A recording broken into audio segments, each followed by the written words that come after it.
why would someone sell their property for less than market value? Well, this person specifically, the seller, she was in a position where she needed to move quickly to another state with her family members.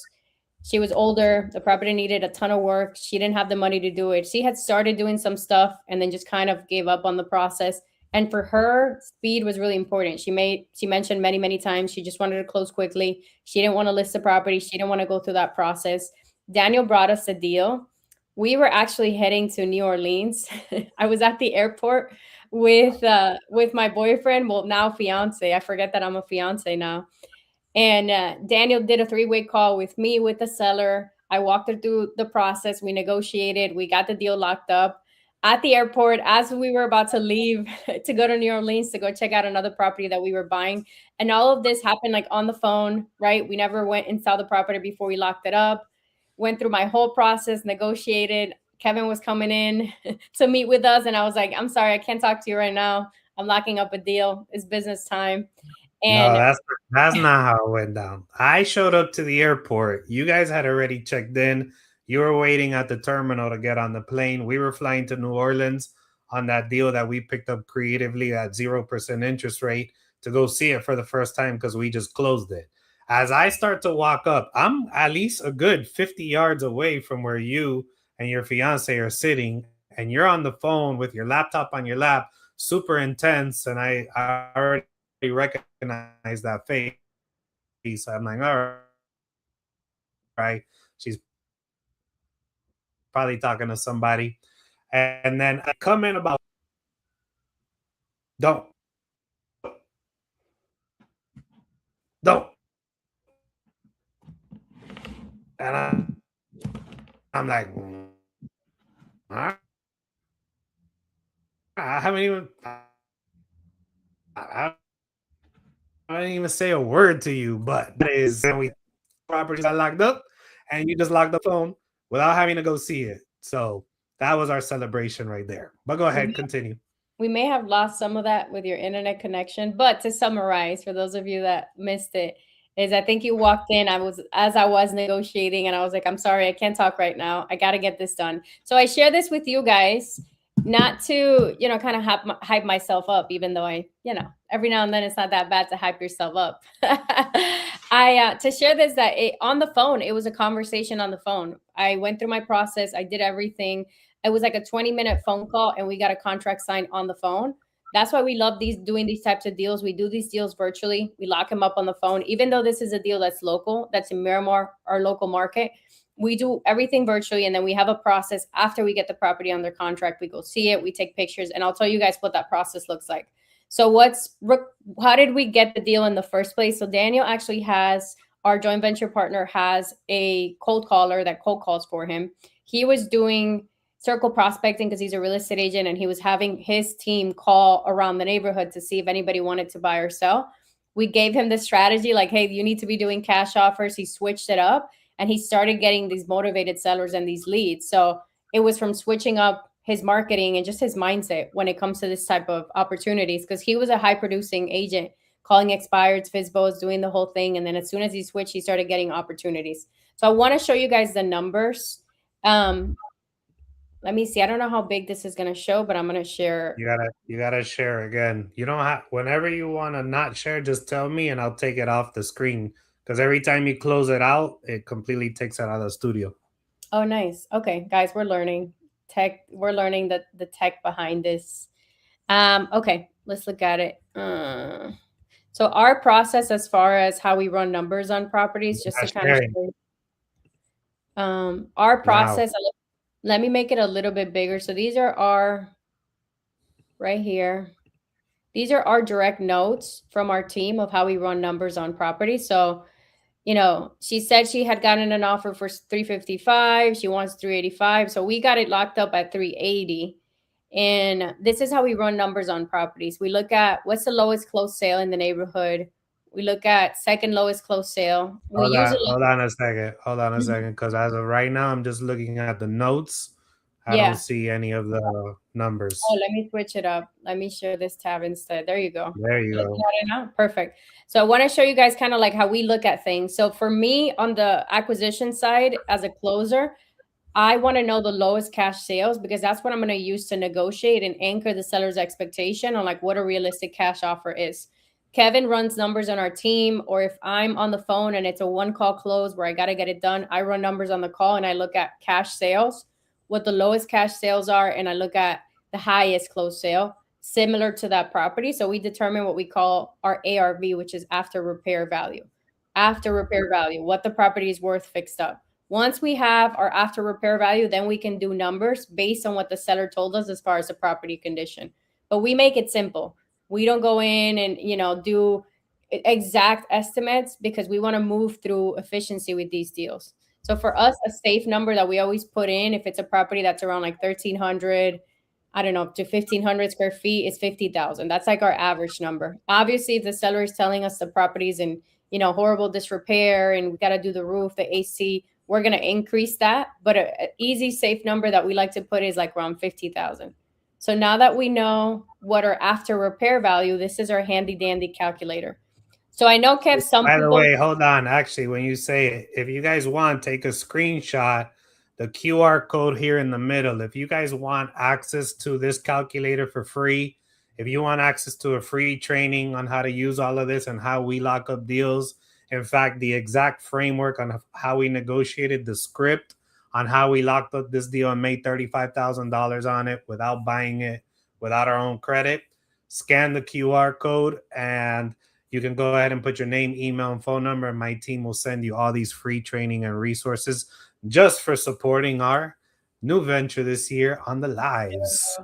We're going live. So this is how we run numbers. I know with the internet, there's a lot of information about the 70% of ARV and like all this good stuff. That's a good rule, right? Rules are good, like anything, but it doesn't always work 100% of the time. So as you get more experience and run numbers, you realize that that formula works in certain situations, but in certain situations it doesn't. Like, for example, this is a hot area for fix and flip. So we know that, even if that formula isn't 100%, we're still going to be able to move the deal if it's at a good price because we know that there's a lot of investors in that area. So like on this one, based on the notes that we had, the ARV, like the most that the property can sell for fixed up, is we had 575. So I'm going to start with the end in mind, 575. Based on the notes, property did need repairs. This one was probably closer to like 70,000. On this one, I believe the roof needed to be updated. There was a pool. There was a lot more work that needed to be done on this property specifically. So let's say 575 is what the property could sell for. The investor that's going to come in and buy it, or if it was a property that we were going to keep ourselves, let's say we're spending around 70,000. So after repair value, repairs, 70,000. And we always put in for closing costs 8%. So what is that? 6% for commissions, right? Because we got agents.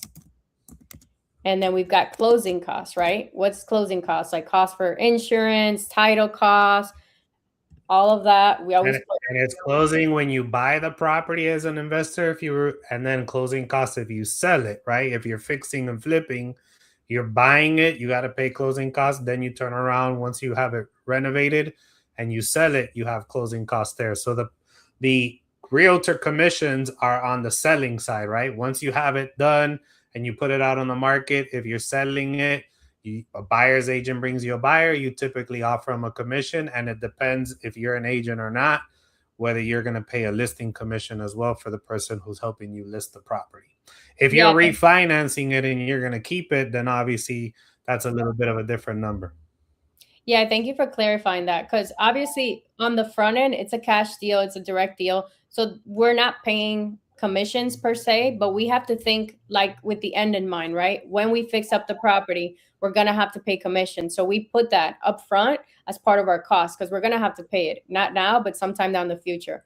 If there's another investor that's going to come in and take over this deal, most of them are going to go through the same process and have an agent. So in reality, to buy this deal, we're really only spending like 2%, right? Or 1.5%.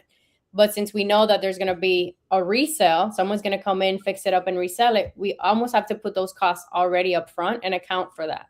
Because the end buyer, us as fix and flippers, that's a cost that we're going to have. So once we have the closing costs there, 8% is a fair number. If you are going to be using hard money, like private money, all this bottom section here, which we're not going to get into right now, but this is if you're using private money loan, then you got to put in all your costs or a hard money lender. So just for the purpose of this exercise, we will have fix and flips that will break down for you guys that financing was used. In this one, we don't have to worry about financing because we're not going to go ahead and buy this property ourselves. So this is how I always start my numbers. Once I've got repairs, ARV, and closing costs, I'm going to look at profit margin, right? How much money would we want to make on this deal, or would an end buyer like this fix and flipper want to make on this deal? 30% is a great number. Any deal that you've got a 30% profit margin, lock this up yourself, fix and flip it. Like, don't even think about it. There's so much room here to be made. This is like, over 6 figures flipped on this. But when it changes is when you're having the conversations with the sellers and negotiating, you have to understand not every seller is going to take this offer, right? That's why that 70% formula, like that doesn't work 100% of the time. So if we would have been stuck at 286, we're not moving up and this is all that we can pay, we would have not got this deal. So I know if 30% isn't what I can get, I'm going to start to see, well, let me go down. Like, let's say, we don't make 172,000, but we make still 6 figures at 115. It's still a deal. It could potentially work. Okay. So this would also be a number that I would feel comfortable with because there's still room here. So here we've got 6 figures. So in that 6 figures, we've got money for us, the person that brought the deal to the table, and for the investor that's keeping the deal. So there's enough room here. So if you saw, we got this contract for 380. So even at these numbers, the seller was still like, no, I've got other offers. This is a competitive area in Miami where there's a lot of people looking at property. So we're like, man, it's not going to work at these numbers. What do I need to do to make this deal work? So we go down to 15%. So here our max offer is 372, right? Okay, so we're getting close to what the seller wants. The seller wanted 385. We got it for 380. So here we've got 86,000 to play with, right? So we've got room. There's still money here to be made for the end buyer, for us, and for everybody. So we actually ended up locking up this deal closer to these numbers. Let me see. And again, this is us when we're running numbers. We're assuming a buyer's going to spend 70,000 in repairs or 50,000 in repairs. The truth is, Bob the builder with his primo Tony and his uncle John, they can do this deal for 40,000 in repairs. So even though we do like a rough estimate of repairs, 50,000, 40,000, 70,000, depending on what the seller's telling us, we can't assume who we're going to flip the contract to is going to have that same cost. They might have the hookup, they might do the work themselves, or they might not, right? So in these cases, when we're doing rough numbers, as long as we're in the ballpark, we're like, we might have someone that's interested in this that we could flip this contract to instead of buying it ourselves and flipping the actual house. That's the difference. In this case, we were analyzing numbers thinking, do we buy it ourselves or do we get it at a good enough price and flip the contract to someone who wants to buy it and fix it and either sell it or keep it? Yeah. So it's with experience, you learn that nothing is black and white, right? If you're trying to do business based off of formula, it's not going to work. And it's like that with any business, right? You can't do the same thing with everybody. It doesn't work. So you got to be flexible. You got to like at these numbers. So let's say the person, like what Kevin was saying, repair estimates vary because you've got the handymen that do the work themselves. For us, because we have to hire it out, it's going to cost us 60,000 to do a job. But for someone that has their cousin and their cousin's cousin to do the work, they can do. I've seen somebody do a renovation for 20,000 that would have cost us 60,000 just because you don't have the labor costs and it's cheaper for them to do it. So these are, let's say they spend 50,000. There's 97,000 in profit. So there's money for them. There's money for us. There's money for everybody. So in this scenario, we don't know yet how much money they made. Have they finished flipping it yet? We don't have that information yet because this was something that happened last year, not that long ago. So let's say in this scenario, 97,000, we made 35 and they ended up, let's say making, let me do it over here. We made 35.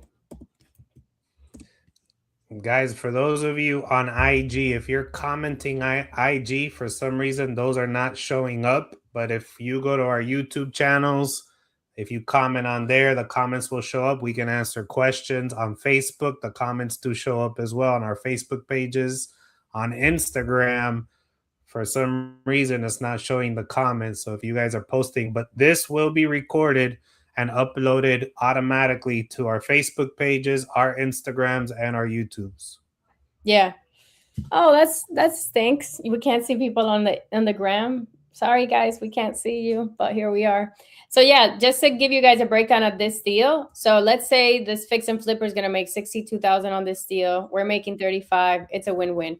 And at the end of the day, the seller got exactly what they wanted, because in this situation, and this is kind of like reframing people's mindset and beliefs around, why someone would sell and do a deal like this. For her, convenience, speed was more important. Because if she wanted to go ahead and sell this property on the market herself, she would have had to go ahead and fix it, put it on the market with an agent. She needed to get to where her family members were and relocate. And that was more important for her in this situation. So that was the most important thing. The money wasn't the most important thing. And I know for a lot of people, it's like, wow, it's always about the money. They want a lot of money. For some people, it is, right? If they've got the time to wait, they don't care. They can fix it up themselves and go through all of that. Like, that's fine. But in this situation, it didn't make sense for her. Now let's talk about and just to tell you guys, this 35,000, we have partners and people that we partner with. We had one of our partners made $11,000. He just brought us the deal and we negotiated it. We found the buyer. We handled all the challenges through the transaction and he made an easy $11,000. So if right now you are like, hey, I don't know how to get my first deal, just know that there's people that can come in and help you get that first deal locked up. He made $11,000 with us just by bringing us this deal. And we handled everything, the negotiations from the airport, on the phone, getting deals locked up. And we had another partner that also brought us the buyer on this deal. So we had multiple partners on this deal. This business, real estate investing, is all about partnerships, connections. So we had someone that brought us the buyer. We helped them with the process from beginning to end. We locked up the deal. So everybody won. It was one of those situations where everybody made money and it's a win-win for everybody. Hey, Rashid. Yeah, this is going to be saved on our YouTube channel. If you're not following me on YouTube, my YouTube channel is the same handle as I have here on Instagram. It's my first name, Idalis_real estate. So subscribe there. We're going to be doing a lot more of these live seller calls, live role plays, whatever you guys want. Whatever is needed for you guys to get going and start doing deals 2026. It's a new year energy. All right, we talked about the good stuff, which is how we made money, how we locked up the deal, how everybody won. But let's talk about some of the challenges that we had on this deal. So we got the property under contract, I believe. Gosh, we got it under contract. And then we found a buyer, I think 3 days later. So it was a process of locking it up, putting it under contract, and we started the process. Since these are properties that a lot of times are, the sellers are behind on their taxes, they need repairs. There's a lot of things that come up in the process. So common things that happen in challenges or liens that come up. A lien is any money that's owed to the city for something. First, there's a violation, right? Let's say, there's disrepair in the exterior part of your house. The city drives by and says, hey, you need to clean that up. It's a violation. They give you time to fix it. A lot of homeowners don't fix it. They don't fix it. Time passes. Then it becomes a lien. Now there's money attached to it. Now, in order for you to sell your house, you've got to pay the city that money. That's something that happens a lot of times. Permits that were open and weren't closed, right? Anytime you open a permit, you got to close it. So you have to go through that process, and that requires a lot of times inspections, having the city go. So it's a process, right? There's title issues, right? We buy a lot of properties that are probates. So sometimes you've got family members coming out of the woodworks. And then we have one right now, actually, that we're going to break down for you guys once we actually finish closing the deal. We've been trying to close that deal for almost 2 years now. We got the property. There's 10 heirs involved. One of them is homeless, like stuff like that, right? That's what makes these deals juicy, because we overcome so many hurdles through the process. So on this one, there was an expired permit. So we found a buyer really quickly. We wanted to get this done in like 24 days, but then there was an expired permit.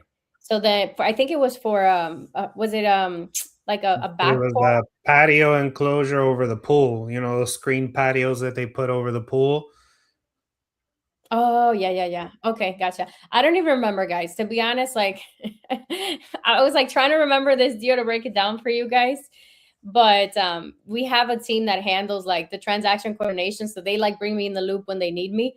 On this one, basically, it's either we decide to close with the expired permit or we try to fix it and then close. And it depends because sometimes there's some investors that are like, you know what, I don't care. I know how to deal with expired permits. I can handle it myself. And we could have closed in 30 days. In this instance, the buyer was like a little cautious. He's like, no, I want you guys to close out the permit first.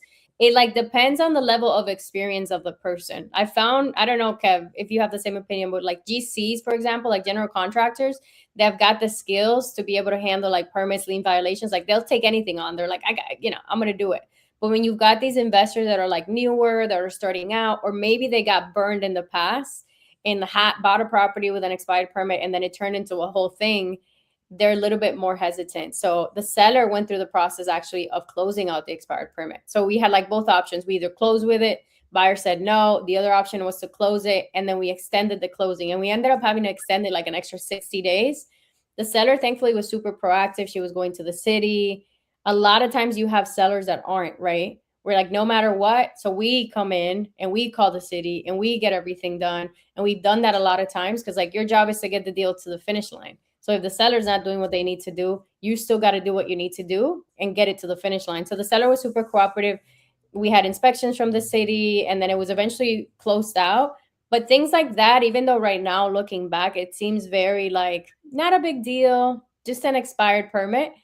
In that moment in real estate, a lot of times there's like urgency behind everything and then everyone starts to freak out. For example, if the buyer has his contractor team ready to go and he needs to close on this property by the end of the month, and now we've got this expired permit, now he's in his feelings because his team is ready and we can't close. What if the seller needs the money by a certain day? So like all these little things that in the moment right now looking back, I'm like, but in that moment it's like, man, we can't close. What do we have to do? And like making sure that everyone stays on board, because your job is also like, it's kind of like therapy sometimes. Like you got to keep both sides like, you're good, are you okay, how are you feeling today? No, we're gonna get this done. It's almost like forward momentum and making sure everybody's positive and feels good. And then on the seller side, don't worry, we got this, we're gonna handle this, it's just an expired permit, let's do it together. So there's a lot of like therapy that happens in real Yep. estate transactions. We got Chandra Down in Patterson, my the house, you're my favorite peeps too. What's up? the recap to this, guys, and we appreciate you spending time with us. This deal came because we weren't scared to talk to somebody. We showed an agent that there is different ways to make money in this business. We networked with them. We understood that the efforts that we put in our marketing and sales gets multiplied the more people that know that we buy properties creatively, we buy properties cash. We just don't list properties as an agent. We're not just mortgage brokers or realtors. We are real estate investors and professionals. We can take a deal and either keep it for ourselves, or we have somebody in our network that likes these kind of deals. So everybody that we meet, we educate them that we're a buyer. We want them to put us in their phone as an investor, buyer, private lender, and then they call us anytime they have something that's funky, that has permits on it, is, not financeable, anything that they feel might be an opportunity or just a sweet deal. The seller wants a bottom line number and they know that there's, money to be made on it, call us on those deals. And then we lock it up. We negotiate it. We've locked up a ton of these deals, and you still get paid by sending it to us. So we paid our JV partner $11,000 on this deal, who brought us the deal. We paid our other partner who brought the buyer into the deal $3,500. So we're not greedy. The deal made $35,000. And from there, we took care of the people who took care of us. And that keeps it going. Sure, we do direct mail, cold calling, Facebook to get opportunities, Facebook marketing to get opportunities. But a lot of our great opportunities come from people just like you, who are on these lives or who come to our Zoom coaching programs, and they learn all the different ways there is to make money, and then that you guys are interested in, keep scripts for free. The calculator that we just showed you guys completely for free. Scan the QR and we'll take your information and text you other free resources as well. Yeah. So I think we had a little bit of connection issue, so maybe it was on my end, Kev. But just to kind of recap on that one, on that deal specifically, we paid our JV partner 7,000, and we paid the other partner 11,000. So imagine, we made money, they made money, so it was a win-win for everybody. So guys, this business is all about collaboration. So when I talk to people that have never done a real estate investment deal, or agents that are stuck in like the, when's the next deal kind of situation, and it becomes a rat race, all you need to do is take that first step, is what we're trying to tell you. Because our JV partner, he didn't know what he was doing, right? He just got a lead that wanted a cash offer. He brought it to us, we negotiated, we got it to the finish line, and he got paid. Imagine making $11,000 by just bringing an opportunity to somebody. It's that easy. Because a lot of people get stuck in like analysis paralysis of like, I don't know what to say, I don't know what to do. Bring us an opportunity that's ready to close, and we'll close it for you. That's all you need to do. And that's how you're going to make your first check and like make things easier for yourself. We love to partner with people. We love to collaborate. We have a community where we teach people to start doing these types of deals, whether you're an agent or a new investor, it doesn't matter. We want to help you and start helping you close deals and teach you the game so you can get real wealth and real financial freedom going into 2026. Let's go. There's a cute little QR code with a little ducky that you guys can scan. I like that duck. If you want to book a call with our team and join our community, we have some really good resources. We have free scripts that we can give you, deal analyzer calculators, and then you get to see my beautiful face. Kevin's not so beautiful, but my beautiful face every single week. And we get, he hurt his feelings over there. And we get into everything, guys. We break conversations down, we role play, we analyze deals, like anything and anything that you're going to need to succeed, we provide it for you. You know what I forgot to do, Kev? I forgot to show the pictures. Is it too late to show the pictures of the house? You can share your screen real quick. So for those of you sticking around these last 2 minutes, let's show you guys the condition of some of these deals, because a lot of people think that the deals need to be horrendous, that they need to be completely beat up, and not always the case. Like some of these are livable, some of them are not. Most of them are just clean up, paint, and fix. This obviously is a new bathroom that needs to be happening in here. But A new we've done bathroom deals or where a bathroom from the 70s? What was the era where they started putting pink bathrooms and pink kitchens? I see that a lot here in South Florida. It's like the pink everywhere. I think it was the 70s. Wasn't the 70s like groovy, where everything was colorful? I wasn't alive back then, so I don't know. Were you, Kev? I just like to mess with him, guys. It's all in good fun. We've been in each other's lives doing business for 10 years. So, like, by this time, I just like to mess with him. This right here, guys, is not one of the worst type of properties we've done deals with. In fact, it's just mostly crowded and outdated. It's not, we've gone into places where it's mold, roaches, rats, holes in the wall, wires. Like this right here, when we have bought so many of these deals, is not scary to us at all. Most of it is just clear out, clean up, and then just give it a makeover. Yeah. So this is it. I just wanted to show you guys the pictures. I mean, I've seen it all. We sold a house that there was literally a hole in the middle of the house. And I was like, I don't know if we're going to sell that house. Like, who's going to buy that house with a hole? And a guy that wanted to own the house in the neighborhood, he was an investor, but he liked that neighborhood because his family lived by and he wanted to own a house there. He bought the house with the hole and everything. So it's like, there's always a buyer for everything. So, guys, we're going to wrap this up. We're going to be here every single week on Thursday. We're going to go live. We're going to break down deals.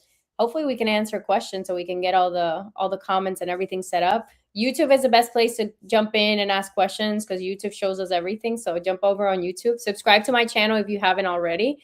I share with you guys deals that we're doing, objections, sales, mindset, all good stuff to get you guys on the right path to investing. I'll see you guys next week. See you Thursdays at 3 Eastern for those of you that are on, On the West Coast, we are 3 p.m. Eastern. All right, Kev.